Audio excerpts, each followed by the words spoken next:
ఈ ఉదయమున నీవు ఎవ్వరినీ కలుసుకొనక ముందు ప్రభువును కలుసుకో. నీవు ఎవ్వరినీ చూడకముందు ప్రభువును చూడు. నీవు ఎవ్వరితో మాట్లాడకముందు ప్రభువుతో మాట్లాడు. నీవు దేనిని వెదకకముందు ఆయన రాజ్యమును నీతిని వెదకు.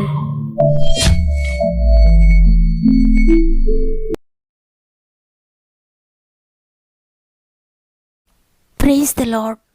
గాడ్ ఫస్ట్ అనే వాగ్దాన కార్యక్రమానికి హృదయపూర్వకంగా మిమ్మల్ని అందరినీ ఆహ్వానిస్తూ, ప్రభు నామంలో మీ అందరికీ నా యొక్క శుభములు తెలియజేస్తూ, ఈ స్వాతంత్ర దినోత్సవ సందర్భంగా మీ అందరికీ హ్యాపీ ఇండిపెండెన్స్ డే, స్వాతంత్ర దినోత్సవ శుభాకాంక్షలు తెలియజేస్తున్నాను.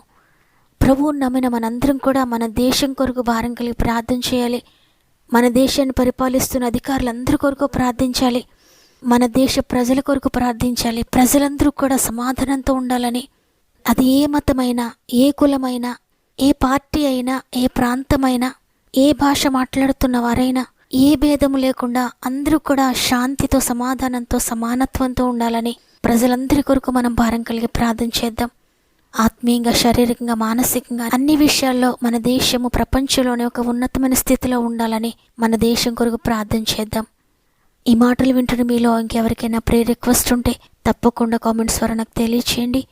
మీ అందరి కొరకు మేము ప్రార్థిస్తున్నాం. మీకు ప్రేయర్ సపోర్ట్ చేయడానికి నేను ఇష్టపడుతున్నాను. మీరు ఏ సమస్యలో ఉన్నా, ఏ శోధనలో ఉన్నా ప్రభు సన్నిధిలో పోరాడండి. ప్రార్థనే మీ స్థితిగతులను, మీ పరిస్థితులన్నిటినీ కూడా మార్చబోతోంది. సమస్త మహిమ, ఘనత, ప్రభావములు దేవునికే చెల్లునుగాక. ఈరోజు ప్రభు మనతో మాట్లాడుతున్న మాట యోహాను సువార్త 8వ అధ్యాయము 32వ వచనము. అప్పుడు సత్యము మిమ్మును స్వతంత్రులనుగా చేయునని చెప్పగా. ఆమేన్. ఈరోజు ఈ మాటలు వింటున్న ప్రియ దేవుని బిడ్డలారా, తన స్వరూపంలో, తన పోలికలో చేసుకున్న మనిషి అనేక పరిస్థితులను బట్టి స్వతంత్రతను కోల్పోయి, స్వేచ్ఛను కోల్పోయి ఉన్న పరిస్థితుల్లో తిరిగి నేను స్వేచ్ఛ, స్వాతంత్రాలను ఇస్తానని, స్వతంత్రులుగా చేస్తానని దేవుడు వాగ్దానం చేస్తున్నారు. ఇక్కడ వాక్యం సెలవిస్తూ ఉంది, సత్యము మిమ్మును స్వతంత్రులుగా చేయునని. మనము సత్యము మాట్లాడితే ఆ మాట మనలను స్వతంత్రులుగా చేస్తుందా అంటే, అనేక మంది సత్యం మాట్లాడడం వల్ల నష్టపోయి, వెలివేయబడి, హింసింపబడ్డమని చూస్తున్నాం. బైబిల్ గ్రంథంలో కూడా యోసేపు ఒక స్త్రీని గురించి సత్యం మాట్లాడడం వల్ల యోసేపును కూడా చెరసాల్లో వేయడం జరిగింది. అంటే మనకు అర్థమవుతున్నది ఏంటంటే, మన మాట సత్యంగా ఉండొచ్చు కానీ అది మనల్ని స్వతంత్రులుగా చేయలేకపోవచ్చు. అయితే భక్తుడు ఇక్కడ ఒక సత్యమును గురించి మనకు తెలియజేస్తున్నారు. ఆ సత్యము మనల్ని స్వతంత్రులుగా చేస్తుంది. ఆ సత్యము ఎవరు అంటే, చూడండి, యోహాను సువార్త 14వ అధ్యాయము 6వ వచనము. యేసు, నేనే మార్గమును, సత్యమును, జీవమును, నా ద్వారానే తప్ప ఎవడునూ తండ్రి యొద్దకు రాడు. చూడండి, మనం నమ్మిన ప్రభువు సత్యము పలికేవాడు మాత్రమే కాదు, ఆయనే సత్యమై ఉన్నాడు.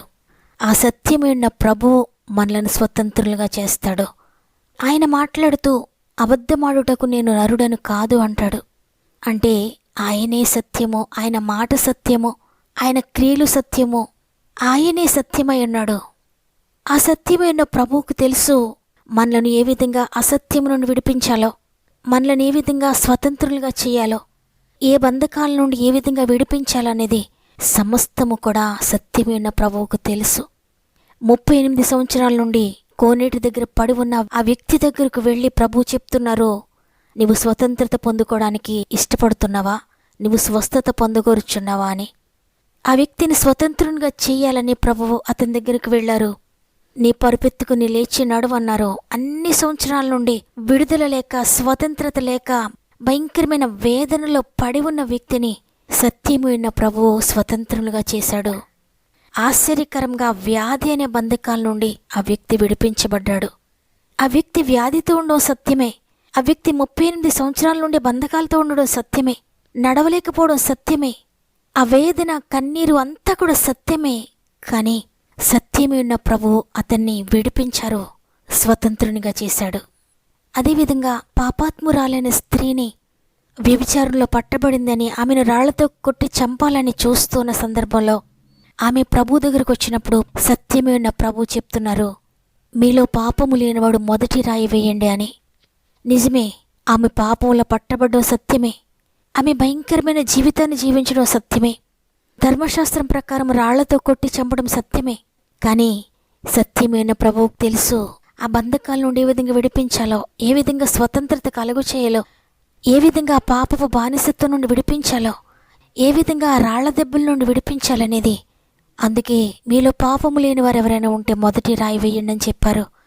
కాబట్టి ఈరోజు ఈ మాటలు వింటున్న ప్రియ సహోదరి, ప్రియ సహోదరుడా, ఏ విషయాన్ని గురించి నువ్వు నలిగిపోతున్నావు? పాపమనే బంధకాలతో నలిగిపోతున్నావా? శాపంతో నలిగిపోతున్నావా? వ్యాధుల్లో నలిగిపోతున్నావా? సత్యం మాట్లాడినందుకు వెలివేయబడుతున్నావా? అబద్ధముగా మీ మీద చెడ్డ మాటలు ఇలా పలుకున్నప్పుడు మీరు ధన్యులు, సంతోషించి ఆనందించడని ప్రభు సెలవిచ్చారు. సత్యమైన ప్రభు మీకు తోడుగా ఉన్నాడు. ఆయనకు తెలుసు మిమ్మల్ని ఏ విధంగా విడిపించాలో. ఆయనకు తెలుసు మీకు స్వేచ్ఛ ఏ విధంగా ఇవ్వాలో, మిమ్మల్ని ఏ విధంగా స్వతంత్రులుగా చేయాలో. మీ పాపం నుండి ఎలా విడిపించాలో ఆయనకు తెలుసు. మీ వ్యసనాల నుండి ఏ విధంగా విడిపించాలో ఆయనకు తెలుసు. మీ వ్యాధి నుండి ఏ విధంగా మిమ్మల్ని విడిపించాలో ఆయనకు తెలుసు. నీవెన్ని సంవత్సరాల నుండి ఆ పరిస్థితిని అనుభవిస్తున్నా భయపడొద్దు. సత్యమైన ప్రభువును ఆశ్రయించు. ఆ సత్యమే నిన్ను స్వతంత్రులుగా చేస్తుంది.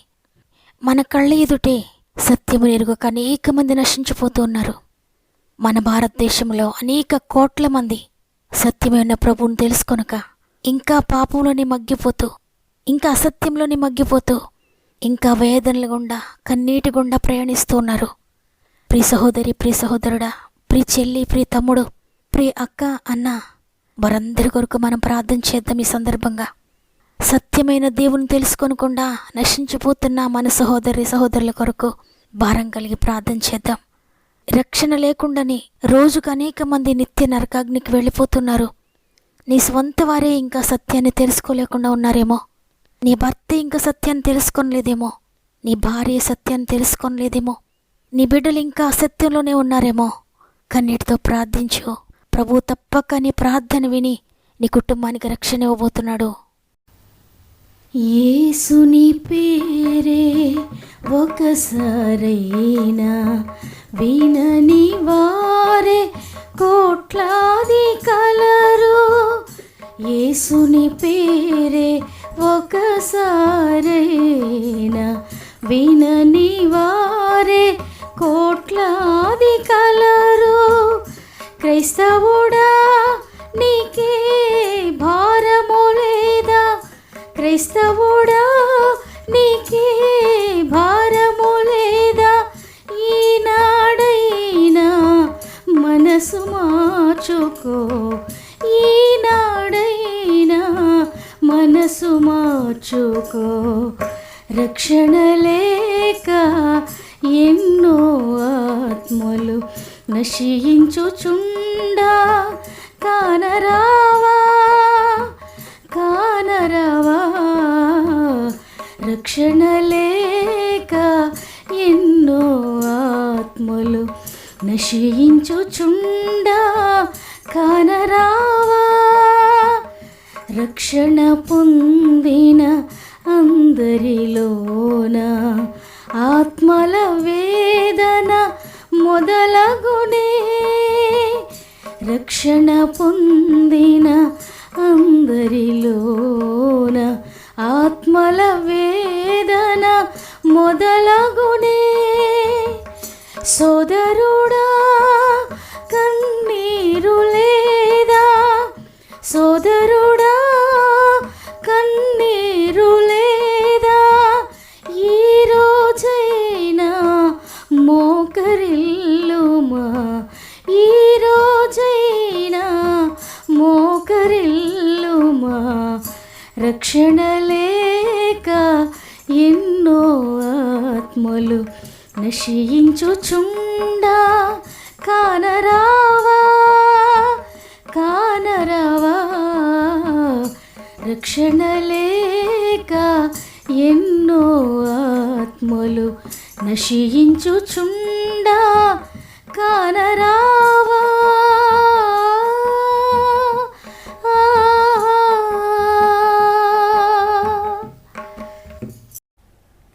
ఈ వాగ్దానం నమ్ముతున్నానన్న వారందరూ నాతో కలిసి మోకరిస్తారా? ప్రార్థన చేద్దాం. ప్రేమగల తండ్రి, నీకు వందనాలు. నీ ఉచిత కృపను బట్టి సజీవులుగా మమ్మల్ని నిలబెట్టి ఉంచినందుకు నీకు వందనాలు. ఈరోజు వాగ్దానం చేశారు, సత్యం మిమ్మల్ని స్వతంత్రులుగా చేస్తుందని. అవును తండ్రి, ఎంతమంది ఆ సత్యాన్ని అనుసరిస్తూ ఉన్నారో ఆ సత్యమే వారిని నడిపిస్తుంది, ఆ సత్యమే వారిని విడిపిస్తుంది, వారిని స్వతంత్రులుగా చేస్తుంది. తండ్రి, నమ్మిన వారందరి జీవితాల్లో ఈ వాగ్దానము నెరవేరుస్తున్నారని నమ్ముతున్నాను.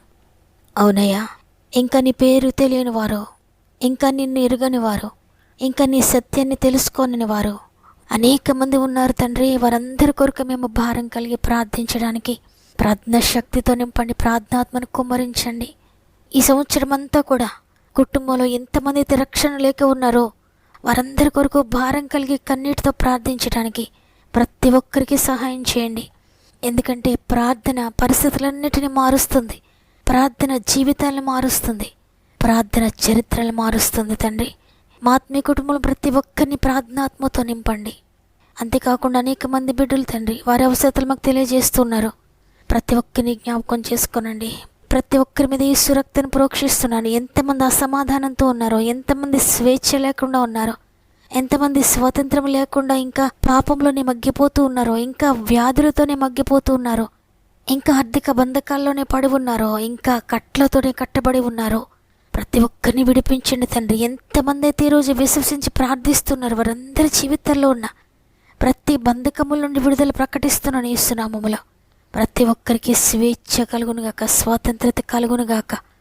వారి జీవితంలో ఏ విషయంలో అయితే స్వేచ్ఛ లేకుండా స్వతంత్రత లేకుండా ఉన్నారో ప్రతి విషయంలో కూడా అద్భుతకరమైన స్వాతంత్రతను, అద్భుతకరమైన స్వేచ్ఛను మీరు దయచేస్తున్నారని నమ్మి మా ఆత్మీయ కుటుంబం అంతటినీ చేతిలో పెడుతున్నాను.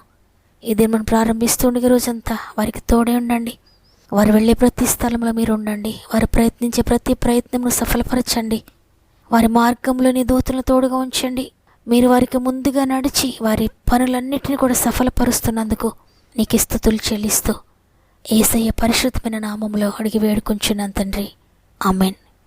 దేశానికి స్వాతంత్రత వచ్చింది కానీ నా కుటుంబానికి స్వాతంత్రత లేదు, నా జీవితానికి స్వాతంత్రత లేదనుకుంటున్న ప్రియ దేవుని బిడ్డలారా, సత్యమైన ప్రభు ఈరోజు నీకు తెలియజేస్తున్నారు, నిన్ను స్వతంత్రునిగా స్వతంత్రులుగా చేస్తానని. వాగ్దానాన్ని నమ్మండి. నమ్మిన వారందరూ ఆమెనని కామెంట్ చేయండి. తప్పకుండా ఈ వాక్యాన్ని అనేక మందికి షేర్ చేయండి. మీ ఇష్టాన్ని తెలియజేస్తూ తప్పక వాగ్దానాన్ని లైక్ చేయండి. ప్రభు పరిచర్యలో పాలు పొందుతున్న మిమ్మల్ని, మీ కుటుంబాలను దేవుడు దీవించి ఆశీర్వదించునుగాక. దేవుని చిత్తమైతే తిరిగి రేపు కలుద్దాం. అంతవరకు ప్రభు మీకు, మీ కుటుంబాలకు తోడేండి నడిపించునుగాక. God bless you.